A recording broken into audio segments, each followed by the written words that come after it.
And the problem is that you're changing who you are to meet other people's expectations of you. Saying, I'm not enough. I have to change how I act, how I present myself for other people.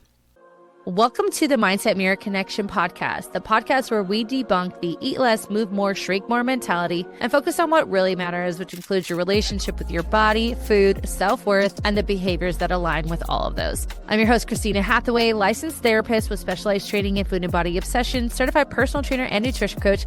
At the Mindset Mirror Connection podcast, we believe what you say in your mind, you see in the mirror. So let's have a conversation about that. Before we get into today's episode, I want to make sure you subscribe to this YouTube channel. Also, if you don't want to miss any content that's being dropped, make sure you hit that notification bell as well. I also want to know who are the people you want to hear from on this show and what topics would you like me to continue to cover. Thank you so much for your continued support. Now, let's get into the episode. What's up, guys? Welcome back to the Mindset Mirror Connection podcast. I'm so excited that you took this time out for yourself to learn something about your physical and mental health. So you should feel really good about that too. And we are back to the basics, back to our series on basically what is the foundation of creating a solid relationship with your body and food. And today is a doozy. This is one of the first reflections that our clients complete in the Mindset Method, which is the psychological curriculum that I created from my over 15 years experience working with body dysmorphia, body image, and food issues, and adapted it to your average woman, my high achievers, my perfectionists. And the reflection is called, How Did I Get Here? Right? And today we're going to talk about how was your current self-worth formed? Now, we've spoke about the subconscious mind. And as I've talked about, we're layering, right? That subconscious mind conversation was incredibly important because I believe that the subconscious mind is the foundation, obviously. But now we're going to get into more of the environmental aspects of how our self-worth is developed. And when people hear that word self-worth, right? What do you think it is? I want you to ask yourself, like, what is my self-worth? How would I define it? You know, for me, my self-worth has probably a different definition than other people's because I see my worth in my existence because I have a good connection to my faith. And I also believe in like how this world was created. And my worth is in the fact that I exist. That's it. There's nothing else that makes me more worthy or less worthy. I am worthy. And I believe that every human is equally as worthy. Even the bad ones. I know. Because again, mine comes to my faith. And even in times where I am spiritually disconnected, I still understand that my worth comes from, again, me being here. There are no mistakes. You're not a mistake. However, for a lot of women, they're not going to define their worth in the way that I do. They're going to define it as if how much I accomplish, how, people need me. It'll be, when they describe their self-worth, it'll be a lot about like external factors rather than mine is internal, right? Like, I'm here. My soul exists for a reason, right? And it's worthy. So we're going to get into that. But where does worth come from is going to be one of the questions. And one of the biggest things that I deal with on a daily basis is, why do so many women not feel good enough? Not feel worthy enough? Why is that so predominant in this world? I mean, at the subconscious core of most struggles is not enoughness. I'm not good enough. I don't deserve that. I'm not worthy. Yeah, I deserve wrong. That is at its core. And how does our upbringing environments, how do they expose us to, or what were we exposed to that shapes that inner dialogue regarding your world, your reality? As I've said before, so those who are new, reality is your thoughts, your feelings, your wants, and your needs. How does that environment shape the way we see ourselves? And do you actually even realize that? Do you realize how your upbringing affects that? So today we're going to talk about the identities and patterns that are common. Now, I tried to make this an exclusive list, but there are going to be outliers. Obviously, what I'm not talking about today, which is kind of funny, is the household where a household that did not have dysfunction. Because honestly, I feel like we all have dysfunction in our family systems in some ways. Now, the degree of that dysfunction is going to be that's where the difference comes in. However, we're not perfect humans. And they're even in environments where it's, from a social perspective, seemingly good, there are still things in regards to your worth and your perception of your parents and caregivers that contribute to your perception of yourself. So we're going to identify those patterns and identities. We're going to talk about how we adapt to those patterns in an effort to survive. And in this case, survival means receiving love, attention, safety, identity. Then we're going to talk about, okay, that happened in childhood. How does it show up and present in adulthood? And how we can become aware in regards to those patterns. One of my favorite things to say to people is like, now you know that this isn't just a character flaw in you, that this was actually a conditioned response. We can recondition it in your adult brain, which is much easier than in a child brain. I will say that a lot of this podcast was based off of a few books. One of my favorites is Dr. Nicole LePera's How to Do the Work. I use some of her definitions because I think she does it so brilliantly. I put my little twist on it, but I just wanted to give her a shout out. It's a great, great book. My clients know I've been rereading books, and when I was rereading this particular book, they all got some sort of screenshot of a page. And I'm like, this is you. All right. So household identities and early childhood conditioning. So you guys might be thinking like, what the hell does this have to do with my health and wellness? Everything. Because as we talked about in the subconscious mind, what you believe about yourself and how you protect yourself affects how you show up for yourself today. And children are incredibly observant in their environments. I want you to think of children having no boundaries in regards to their perception. They have physical boundaries. They have intuition. Like they'll know, like, I don't like that. That person's weird. Get it away from me. But when it comes to their minds, they're very egocentric, meaning that they think that everything around them is happening because of them. That's where the ego is created. Okay. Children are very egocentric and they're sponges. So they very much pick up on patterns of relating and acting, words, behaviors. You'll see it. They'll mimic you, right? The problem though is even the kids can pick up on things even when they're not said out loud or done overtly. They can pick up on tension in the environment. They can pick up on those hidden behaviors like passiveness, passive aggressiveness. They can pick up on what's expected of them and us, how they're valued, what's safe to express, what's not, even if it's not overtly said to them. And our self-worth is shaped largely in the environment that we grew up in. Now, I want to say that our parents usually were well-intended. Oftentimes, our parents are trying to create their own new normal, if you will, or own rendition of the generational trauma that they carry. And because if we look at just the generations before us, this emphasis on mental health and emotions and vulnerability, that was not a thing, nor learning the skills on how to manage. It was very, as I said, I don't remember which episode I talked about this on, like very survival-based type of parenting. Did I talk about that? I think I did. But no, I didn't. Survival-based parenting is like, I'm meeting your needs, like go away. So that is really important for y'all to remember, is that your parents knew and did what they knew what they knew and did what they did. And you've probably seen as they've gotten older, hopefully as they learn more, they do better. That's not the case for everyone, but that's the hopes, right? So the emotional tone and the relational dynamic. So the emotional tone obviously being how we express emotions, what emotions do we express, what emotions do we avoid.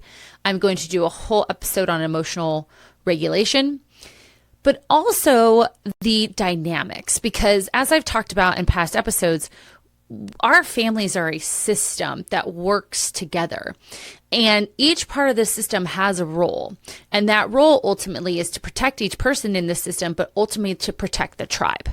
And protecting the tribe doesn't always mean that that's a good thing.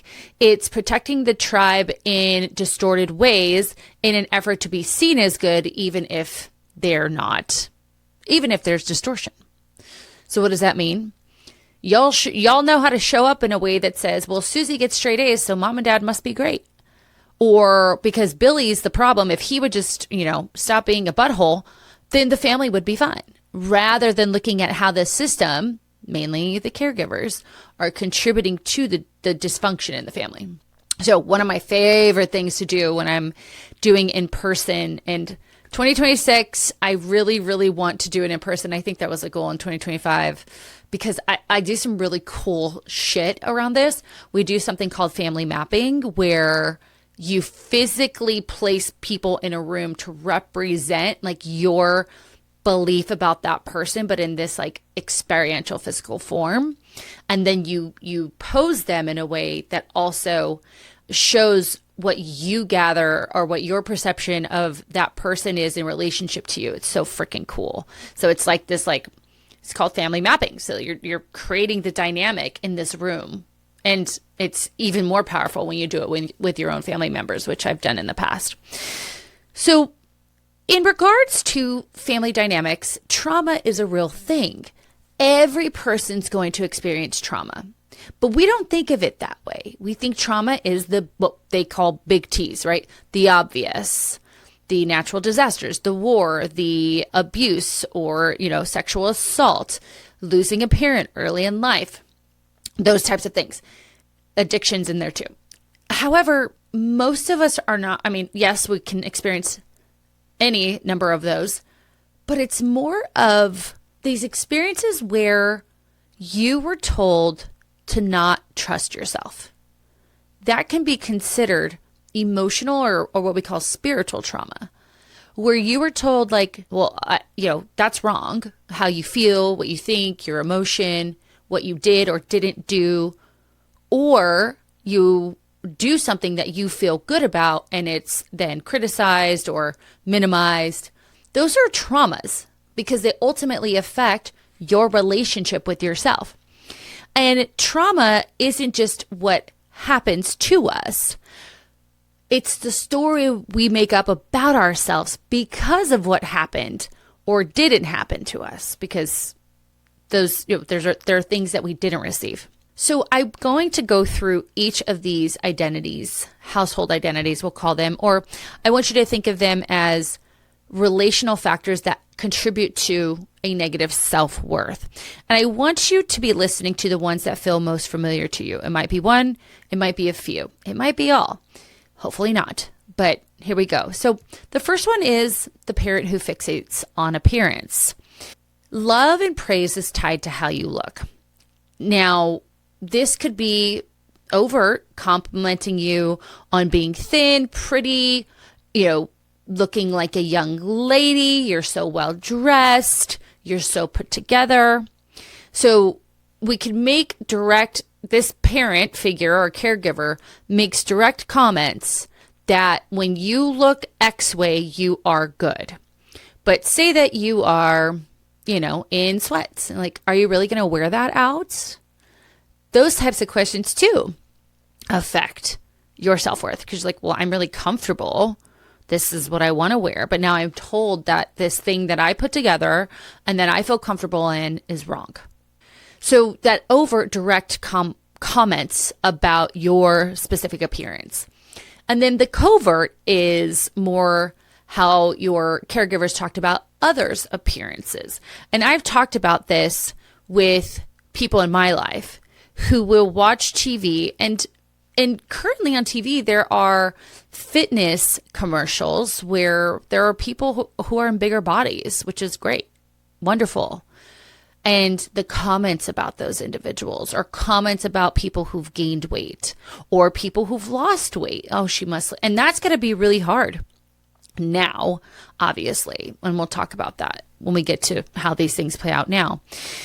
And then also your parents' comments or caregivers' comments about themselves. How do they speak about their bodies? Are they constantly restricting, right? Are they not even, it doesn't even have to be about diet and exercise. It could also be that you have like these pseudo selves where your family acts one way in private, but in public, it's like nothing to see here. We're perfectly put together.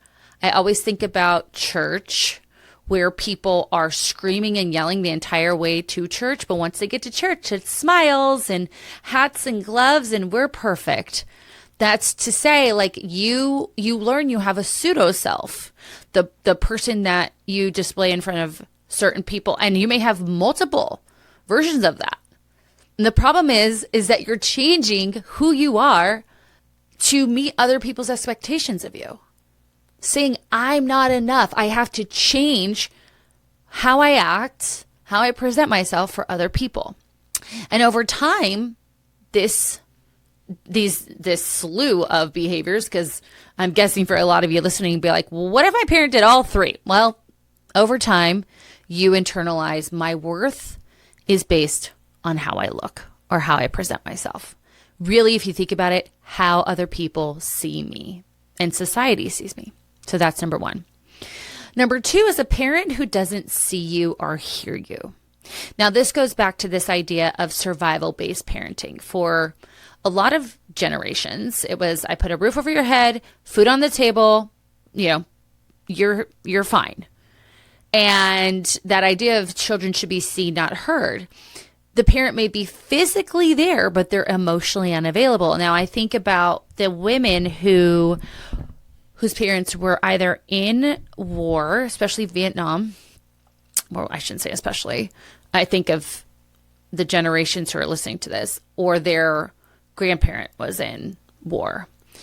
And we know that households were greatly impacted by the lack of care that we provided those soldiers. And they brought that back into the household environment. And as a system, the system had to figure out how to handle that. And oftentimes, because we don't have the resources, or they didn't have those resources to say, this is how you handle this in a proper way, we create dysfunction around handling that. And for children, this idea of like, my parent is so emotionally stressed, or they're so emotionally overwhelmed that they've detached. I'm not seen, I'm not heard, my thoughts, my feelings, my needs are overlooked.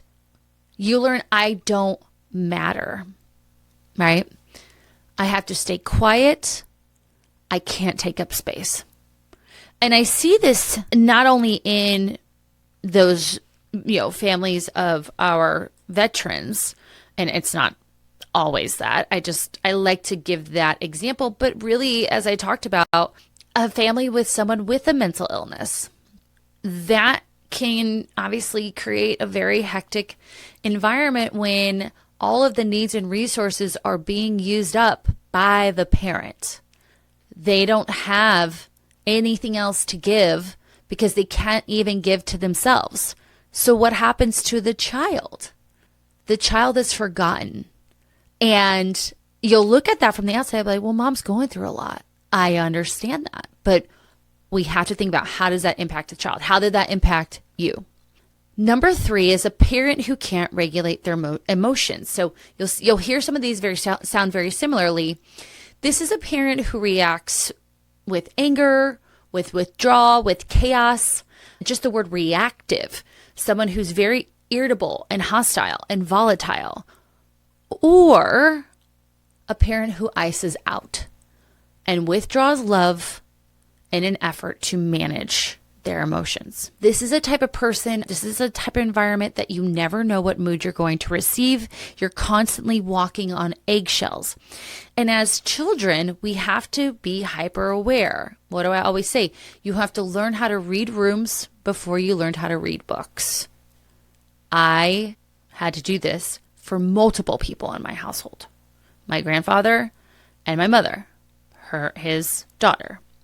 And it makes you be very aware of other people's emotions, and then how you learn from an early age of how to manage. Like, you change the way you show up to those people in an effort to keep yourself safe from the volatility. And or if it's not volatility and it's that kind of disconnect, icing out, just completely withdrawing from you, you still, again, I'm going to change the way that I present myself so that I can bring that love back and bring that person back to me. And you learn that it's your job to manage other people's emotions. And for some of you, you're like, yeah, that's my job. No, it is not. Sorry to tell you that you can't. That's impossible. You can influence someone else's emotions, but how many times have you been around someone who's really, really sad and you crack a joke in hopes to lighten the situation and it doesn't? Also, that's really invalidating. But this belief, think about their responsibility. Like, I'm responsible for all these people's emotions. And not only that, like, I need to constantly be aware of my environment to make sure that I am safe from emotional warfare. The responsibility that you have, and then the fact that you will never be successful with that responsibility can create can have an incredible impact on your self-worth, because you're never enough. Because why? Because you're not responsible for it in the first fucking place, but that has been put on you. I'm really heated about this one because that's mine. There she is. Okay. Number 4 is a parent that lives vicariously through you. For a parent with intergenerational trauma or just feels like they've failed in their lives, they oftentimes will push their child to succeed in the ways that they wanted to succeed, whether that be their unmet dreams of being on stage or, a actress, and also this idea of, we're all doctors, and so you need to be a doctor. So there's 2 ways there. There's the unmet dreams, but then also I think the vicarious push of do what I do. That's what we do. There's also that in there. And if the child doesn't want to do that thing, but sees how important it is, because obviously that parent you see the parent's joy and excitement and they brag about you. That feels good. That's addicting. So you keep doing it even if you're like, I don't really love this, right? There's this immense pressure then as a child, because what do children want to do? They want to keep their parent happy. Happy parent equals safe child in their head. That's not true. Emotionally mature parent equals safe child, and all of the emotions. But the child feels this pressure to perform and achieve, because what does that do? It keeps my parent happy. And the message that that child learns is, I exist to fulfill someone else's expectation. So you're already probably hearing like how this develops later on if you've been listening to this podcast long enough. But that vicarious, and we see this with young kids who started young in like acting. How many, or even like singing, how many of them have addiction issues later on in life? Or I've talked about this before with like comedy. Like, so many comedians have struggled with addiction. That's not a fluke. There's something to be said about that. So I'm not saying that all of those people had stage moms or dads, but this idea of like, it's my job to fulfill someone's expectations, make them laugh, make them happy, entertain them, right? Okay, we have 2 more.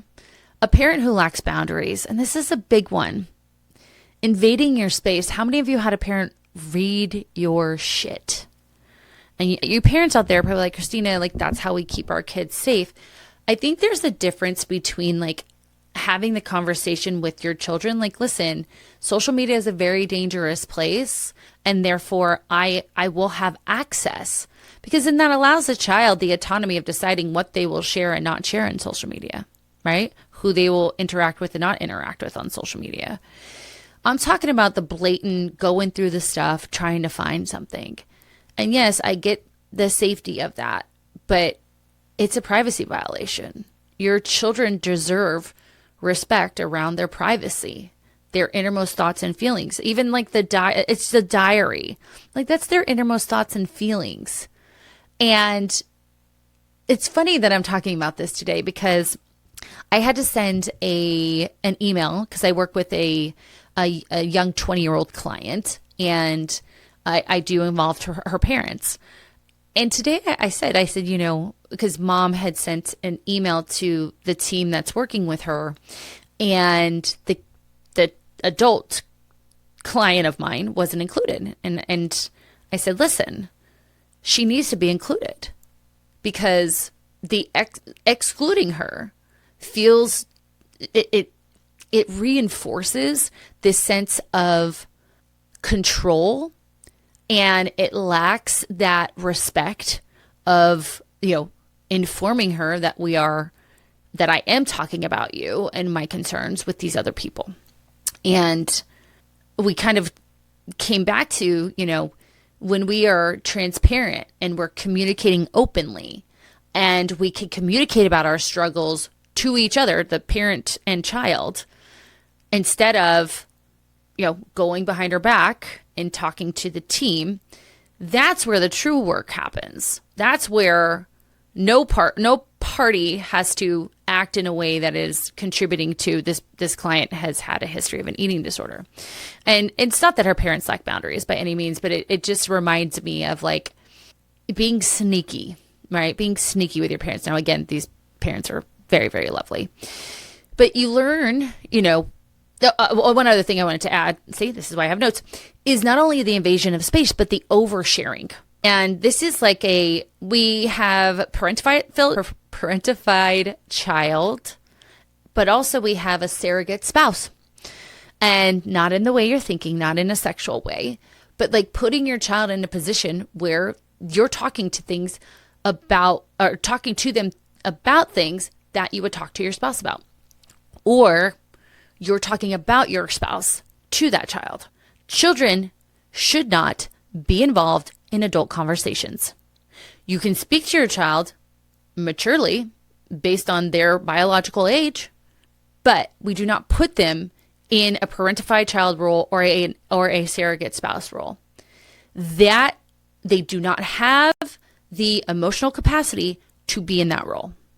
The other thing about that is they become responsible to others, right? They're learning I'm responsible to be there for others when it doesn't feel good, right? When it's overwhelming, when I don't know what to do. And that can be really detrimental on a child. And this idea, well, we were best friends. You know, I think of Mean Girls, like, I'm not like regular moms, I'm a cool mom. Well, your daughter, obviously, in the movie, has some issues. We want to have clear boundaries between mother or parent and child, both physical, emotional, cognitive, social, right? I think of kids who like, you hear them being like, yeah, my parents had these crazy parties and I was just on the couch. It's like, why? Like, there's a reason I don't have kids. That's probably one of them. So we need to have boundaries. All right, last one, parent who denies your reality, which you're going to hear a little bit of each of those in this one. When you express hurt or confusion. So an example is like someone hurt your feelings, or your friends didn't save you a seat at lunch. Okay. One of the ones I actually like to talk about here is a little bit older, so I'll wait. But as a little kid, say it's like kindergarten time and like your friends didn't save you a seat or they didn't want you to have lunch with them. Like as a kindergartner, you're going to be very upset by that. Truly, it's truly upsetting. and you go and tell your mom or dad, and they're just like, then don't just find other friends to sit with. Or you just started this, at the school, you'll find other people. That dismisses your reality. And the example I want to come to is when your 13, 14, 15-year-old has a breakup. That shit is real. It hurts them. They're shattered. They're crushed. And you're like, it's just, you'll have another boyfriend next week. It doesn't matter. You've got to allow them to have that emotion. We know they're going to have another boyfriend or girlfriend next week. But we're opening them up to when, you're hurting or you're confused or you're feeling embarrassed. You can't come here because I'm going to minimize you or even gaslight you. Try to tell you, well, that didn't really happen that way. Or you're being ridiculous. I got a lot of that, right? You're too sensitive. That's another one I hear from my clients. And the idea or what you learn is my feelings are wrong. My feelings are wrong and I can't trust my inner self. Your reality is your inner self. And that's also true. Another example is physical, where I've heard, and this obviously was when I worked in child crimes, of like parents denying their children's pains and aches. I don't remember the story, but like a child actually had a broken bone and the parent was like, you're fine, you're fine, you're fine. And then something else happened and finally they had to go to the doctor and their child's bone was broken, right? That's denying their reality. Or they're hungry. Well, you just ate. Kids need some food. Or they're full and they haven't eaten enough. Let them. No child's making up their reality. Children are pretty transparent with what they want, what they need, to a fault, right? And it's our jobs to kind of create this, bring them from the extreme, right? And create this kind of middle ground that it also is flexible. But again, for the parent who dismisses your reality, you just decide, I'm wrong. You don't trust yourself. You don't trust your emotions. You don't trust your thoughts. You don't listen to your intuition. You don't even trust your body, right? So if you're listening to this, these environments are not what we consider like abusive. You're not being physically harmed. However, over time, they do that subconscious thought because these types of behaviors or identities are repeated. They're repeated over and over again until a parent or you realize that what is happening is a problem. And again, for us in our 35 pluses, our parents are just learning that now. Hopefully, right? But they shape our nervous system, right? They shape how we speak to ourselves. And as we're going to discuss, they shape our coping skills or patterns that we carry into adulthood. So how does that work? So children are also not only very egocentric, they're also really adaptive, very, very adaptive. In a child's mind, they do not have the words to describe dysfunction. They don't know what dysfunction is. They know that there's some inclination of like, this feels wrong, but like my mommy's doing it, my daddy's doing it, so it must be right. So we normalize it. We make dysfunction normal and it shapes who we are and how we move through it and survive it. So when our core emotional needs, safety, connection, love, authenticity, when those are not met, right? So that authenticity is like your reality, okay? We create patterns and roles to maintain some sense of stability in our lives. So what does that mean? If I'm not receiving love, or I'm perceiving that I can only receive love in X, Y, and Z way, then obviously my adaptation is I'm going to do more of X, Y, and Z. Or I'm going to avoid A, B, and C because that does not give me love, right? And so you can see the adaptation. And in your childhood, this worked for you, right? In your childhood, it worked for you, but it oftentimes almost like cages you in as an adult.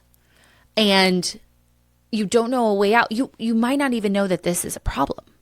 You may not even know that this is a problem that affects how you show up in regards to your self-care, your nutrition, your exercise, all those things. I mean, I hope it's getting kind of obvious as we continue talking about this, but the adaptations are real and they turn into, and I have a few examples here.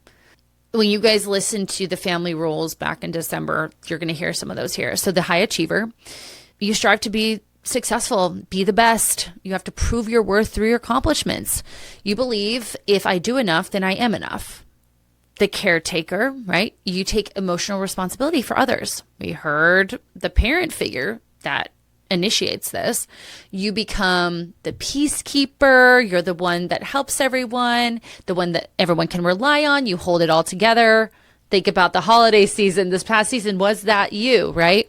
You tie your worth to how you can show up for others or how you can be needed. I'm good if I'm needed, right? Where the first one is, I'm good when I'm achieving. I'm good when I'm performing, right? The invisible child, as we heard, you shrink.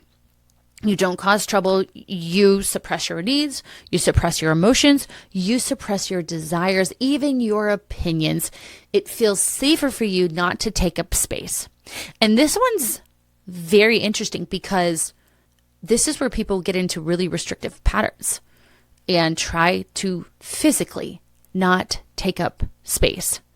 So you learn the quieter I am, the less that I'm seen, the safer I am.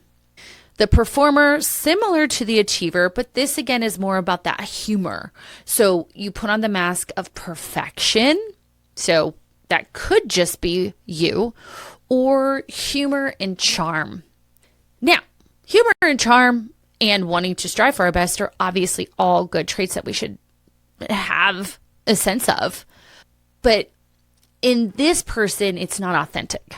It's not that authentic kind of joking and like sharp tongue. It's in an effort to become who you think people want you to be. And I have to do everything perfect because if I don't, I have that parent who's hypercritical of me. Or if I have that parent who's living vicariously through me, they're going to see what I'm doing as not enough. And I need to strive harder, work harder. I think of like dads with boys. So say there was a dad who didn't make the NFL or even college team. They put so much pressure on their boys. And you see them like constantly, throwing the ball and doing whatever, right? And it's exhausting where the kid's exhausted. They don't want to do it anymore, right? That can very much affect a child's self-worth. So perfectionism, humor, right? Again, not from an authentic place, maybe because you didn't have that parent who can emotionally regulate. So therefore you've just figured out humor works. Humor makes things a little bit easier, right? So that's the performer. The rebel, rejecting structure or authority, acting out as a form of control. I know that this was something for me because if I could act out, I can, divert the attention away from my parents' issues, right? And for me and my brain, like I could take the brunt of whatever is happening in the family. What I also realized in this is that I was the truth sayer. I would express things that nobody else would in my family system. And that obviously was a big threat to the system itself. And this oftentimes came from a place of pain and longing to want to have these things change. But it was also because I had a parent who didn't know how to emotionally regulate that it came off as very combative and rebellious. And I didn't want to be my mom. But I didn't know how to be anything else because I was never really exposed to myself because I was always taking care of someone else, right? And then last but not least, the overachieving independent, or as I call the hyper independent one. Whoop, whoop. You pride yourself on not needing anyone. You rely on yourself because trusting others feels unsafe. Hello. I know. Y'all know that I know that this is also me. You don't ask for help. And again, independence is not what we want to be. We need to strive for interdependence. So this is one where we do things alone. We feel very resentful towards people because they don't help us, but we actually create the environment where we don't need people's help because we're so fearful they're not going to show up. And that is scarier than us getting the fucking exercise bike out of the car yourself and then scratching your car. That happened this week. My beautiful new car. It has a 2-inch scratch and I'm very sad about it. So each of these identities have helped you survive. Again, this is not an exhaustive list, but I think it covers a lot of them, especially the ones for individuals who end up in my coaching program. They were born out of fear. They're not born out of your truth. They were conditioned, right? You learned this.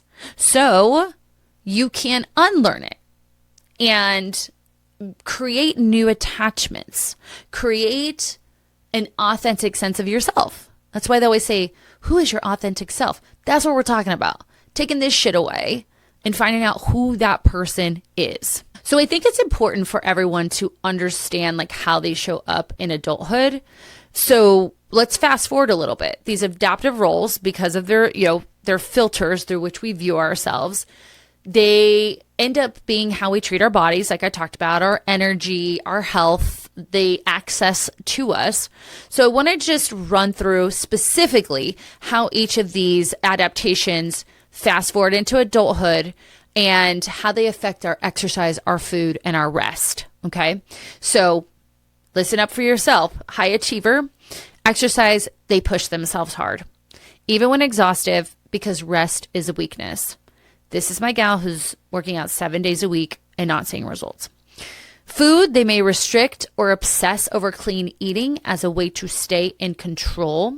And also, I think there's a sense of grandiose when someone can eat clean. It's almost a superiority complex of I can do it and you can't. And rest, they're only allowed to rest after all tasks are done, but they struggle with guilt around doing nothing. I spoke to the Muscle Mommies group with Mind Pump in December.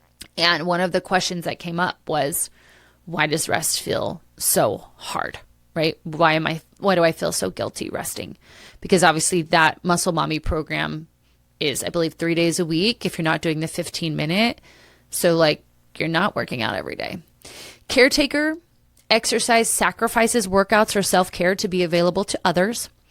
Food, eats on the go, often prioritizing others' meals over their own nourishment. I see this where people are like, well, I went out with my girlfriends and we all ordered appetizers and that's just what we do. It's like, well, you're also trying to lose weight and maybe not eating the appetizers, then the entrees, and then the desserts, which are really hard to track if this person is tracking.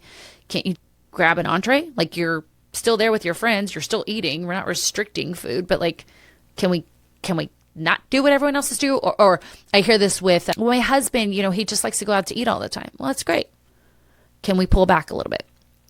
Rest finds it hard to unplug unless others are okay first, right? Feeling selfish from resting. And most of these people are never unplugged because, when we're dealing with other people's wants and needs, there's always something to do. The invisible child, in regards to exercise, avoids it due to the belief that their body doesn't matter. They don't deserve attention. For food, they eat mindlessly, inconsistently, and as I mentioned, restrict to take up less space. And rest, they're often dissociated from rest. Things like scrolling, numbing, fantasy world. The invisible child loves a fantasy world, but it's not truly a restorative type of rest. It's very much just get me out of here, right? For my performer, exercise, they choose activities that make them look good or win approval. So they're not going to go to a CrossFit class if they can't be number one in that class, right? Or they're going to cheat their way to be number one. I used to go to a CrossFit class that I think one of the girls would cheat all of the time, but also because I am a performer, and she always, or a lot of the times we were kind of competing against each other. I finally was like, I'm not putting my information into the WOD system. This is too much for me. I just want to work out because I'm a bit of a performer. Food, eats in a way that aligns with how they want to be perceived, not how they feel. There's this idea of, well, I'm a clean eater or I'm healthy. So they'll choose something that's totally gross that they don't want, maybe not gross, but they don't want just to save face in front of their friends. I had a client do this. She's like, I really wanted the burger, but what did I do? I got the salad. And what ended up happening? I ended up binging later on whatever she had in her hotel room, because this is when she was at a conference or something. And then rest rarely rests authentically, right? They may even perform through relaxation. So this idea of, I think for a performer, I have a lot of clients who like perform through rest. It's like, oh no, I did that. Like that was my rest day, and they're doing 10,000 things on the rest day. The rebel rejects structure, may avoid movement entirely, or do it if it's fun, or do it if it feels rebellious to them. For a lot of women who struggle with their relationship with their bodies, this is very true for them. And I had this conversation with the client because her whole identity has been based on how she looks. I would say her parent or household identities were based on, how you presented yourself and a bit of perfectionism, of course. And it's interesting because she really struggles with getting her exercise in, and she sees it as a rebellion. But what we've realized is that it's actually, because her whole identity and her problems are all being blamed on, well, this is because of my weight. If we actually lost the weight and the problems didn't go away, then what? And that we just started talking about this. For food, for the rebel, they eat impulsively or as a form of defiance against restriction. I see that all the time. And then rest, they swing between burnout and collapse. Rest isn't planned, it's forced. So that is my rebel. And last but not least, my hyper-independent girlies. Exercise, refuses help or guidance, must prove they can do it on their own. Can I get a month? Amen. How many people I've been on calls with, and I'm like, this is exactly what we need to do. These are my ideas. Bop, bop, bop. They're like, I don't know. I think I can do it on my own. But then they continue to have the same results. It's like, baby girl, it is okay to ask for help. I had a coach, I just talked to my best friend. I'm like, I want to go to a personal trainer. Because of my knee injury, I'm feeling imbalances in my body. And as much as I am aware, it's just nice to have another person viewing me, because then I can be in my body and they can also be out of my body. And like, we could put that together, right? So I am going to ask for help. There's actually a place I need to go and set an appointment. Food, they manage food strictly, often without support or flexibility. And rest, they believe they don't need to rest. They associate self-reliance on constantly doing. I need a mirror. All right, this is going to be, all right, we're 50 minutes in. Let's finish this out. Across all these patterns, we relate to our bodies as our identity, not what we need in our bodies, right? So instead of listening to what we need, our hunger, our fullness, our rest, we override that and we push through and neglect ourselves to maintain these roles that we adopted as children. We got it now? Okay, let's talk about how to rewrite the script. Here's the thing. You can't go back. You can't go back. You calling your mom and cussing her out right now is not going to help anything, right? Believe me, I've been there. You can't change the environment that you're raised in, but you can start to create new environments within yourself. As we say, new neural pathways, becoming conscious around these adaptations or these patterns in your life, and then consciously choosing to do something else. So here's the things I want you to ask yourself, guys. Okay. So what role did you take in your household to survive? Independent one, the high achiever, the invisible one. What is the role that you relate to the most? Next, I want you to ask yourself, what need or needs did this role help me meet?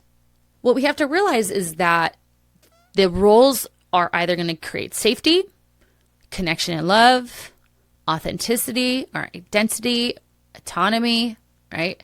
What need did this role help you meet, and how is this role playing out in your adult life? So answer those questions. Then to take it a step further, what needs do I still try to meet externally that I could start meeting internally? So if it's validation, how can I feel proud about myself? How can I see my wins without anyone else telling me, I'm really good at this? I'm like, good job. That was great. You should feel proud. I feel proud of myself.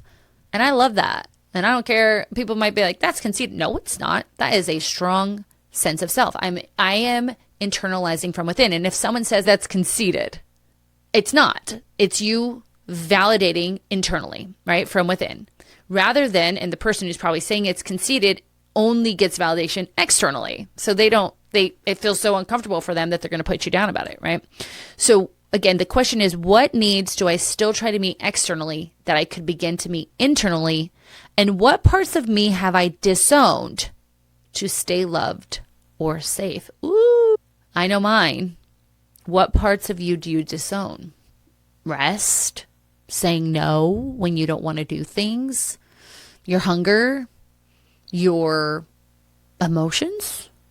You know, they say that the likelihood of autoimmune issues in women back in the day used to be 3-1 compared to men. Now I believe it's 36-1. And they say that that's simply because women do not express their emotions out of these particular reasons. So there you go. Healing this is a process. It's a process. It's not about just like affirming yourself. Like there's a chick that shows up on my For You page who's like, I don't know what her series is, but it's today I'm changing my relationship with my body and I'm forgiving my body. And it's like, yeah, today's the start of that. But if you really want to do that, it takes time because it's about creating the awareness, right? Bringing that conscious, even making your body feel safe. Your nervous system still feels like all of these things are a threat. And like I said in past episodes, if we're not replacing what we are using, so these patterns are what we use to provide that need, we need to replace that with something else, right? And learn tools and have that constant self-awareness and growth mindset, because through change, we're going to mess up or we're going to hit a wall and we're going to need to take a U-turn. And that's okay. That's a part of the process. And just having that ability to validate yourself of like, I'm still on the right path. I'm learning from each step and you will move forward. So each time you do something like rest when you're tired. What a concept, right? Eat when you're hungry. I know another one. Speak up when you don't want to do something or when something freaking matters to you. Saying no without guilt or choosing truth over anything else. That is when you say, I am enough. And no matter what I do, it doesn't matter. Because let's be honest, if you were to do something, say something, not do something, not say something, and someone else disowned you, that is not a you problem. That is a them problem. So your self-worth was shaped by the systems you didn't choose. However, you have the power of choice today in how you respond. I'm really excited. I want to hear some of the things that stood out to you the most. So if you're watching on YouTube, please, I love when you guys comment. It's like my favorite thing. Also, if you follow me on Instagram, we always have clips on this. So if you follow me on Instagram, I'd also love to hear like, wow, Christina, I learned this about myself. This is why I do this. We don't have any sponsors. We're not getting paid to do this. Like, it's truly, my payment is hearing from you guys. So if you can comment below or come see me on TikTok or Instagram, I would love that. If this is something you're like, oh shit, I really need to work on this, we're here. This is what we do. We are the place where your mind, your body, your identity are seen as one integrated system with one program that has been designed around that integration. So if you're interested, check out the show notes below, set up a clarity call with me. We'll at least understand where where you've been and where you'd like to go. And I can explain how our program will support you. At minimum, you'll have a good idea of the next best steps when you leave that call. Also, again, please follow, please hit all the buttons. That helps me so much to get to other people. because this is information that's not readily available. So that's it. I'm going to send you on your way, but I always going to send you with this remembering that what you say in your mind, you see in the mirror. Didn't I say that this whole episode? I think so. Bye-bye.